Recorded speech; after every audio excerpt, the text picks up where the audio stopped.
Last week, I had the opportunity to sit in on a skill-based treatment session led by Kerry, one of our provisionally licensed behavior analysts, and I walked away feeling both inspired and incredibly proud of the work that's happening within our organization.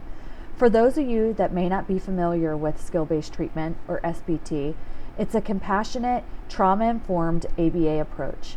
Its focus is on building trust, safety, communication, and life skills by keeping individuals happy, relaxed, and engaged, which is called HRE.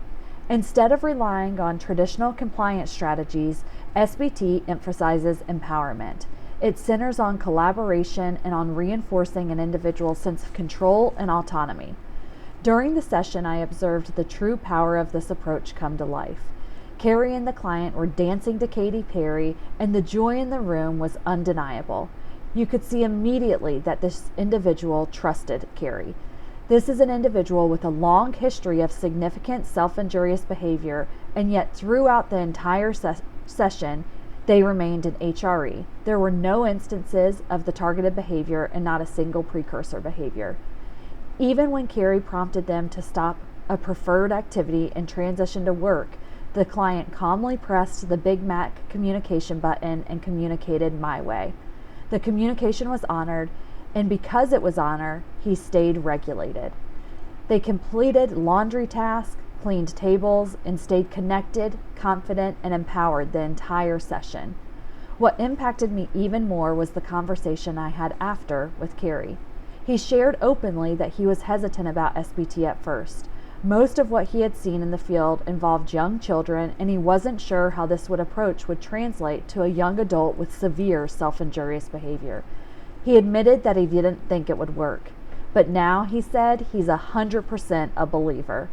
He talked about watching this client generalize the skill using the communication button to say my way, even during another challenging event. He described the hope he now feels, the excitement he has to begin using SBT with other individuals, and how shifting our approach can fundamentally change lives. This is what growth looks like. This is what courage looks like, and this is what impact looks like. Kerry, thank you for your dedication, your openness, your commitment to the science, and your willingness to adjust your practice for the sake of the individuals that we serve. What you are doing is truly life-changing.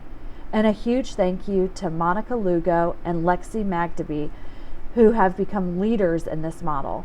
By earning the highest levels of SBT training available, they are equipping our teams with the knowledge and coaching needed to implement this with excellence across BHA. This moment also beautifully reflects our BHA community living core values. Dignity first. The client was treated with voice, respect, and emotional safety every second of the session. Person-centered living. The individual's preferences and communication shaped the entire interaction. Connected community. Trust and relationship made that progress possible. Whole person support. The emotional, behavioral, and functional needs were all honored at once. Empowerment through daily living. He succeeded in meaningful, everyday tasks. Integrity in action.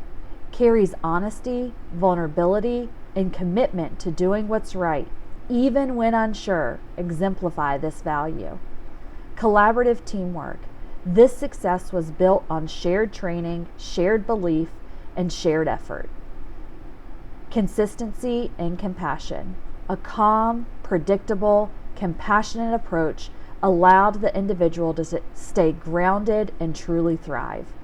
To Kerry, Monica, Lexi, and everyone who is embracing this model, thank you for leading with heart, courage, science, and humanity. This is the kind of work that changes trajectories. This is the kind of work that defines who we are. This is impact.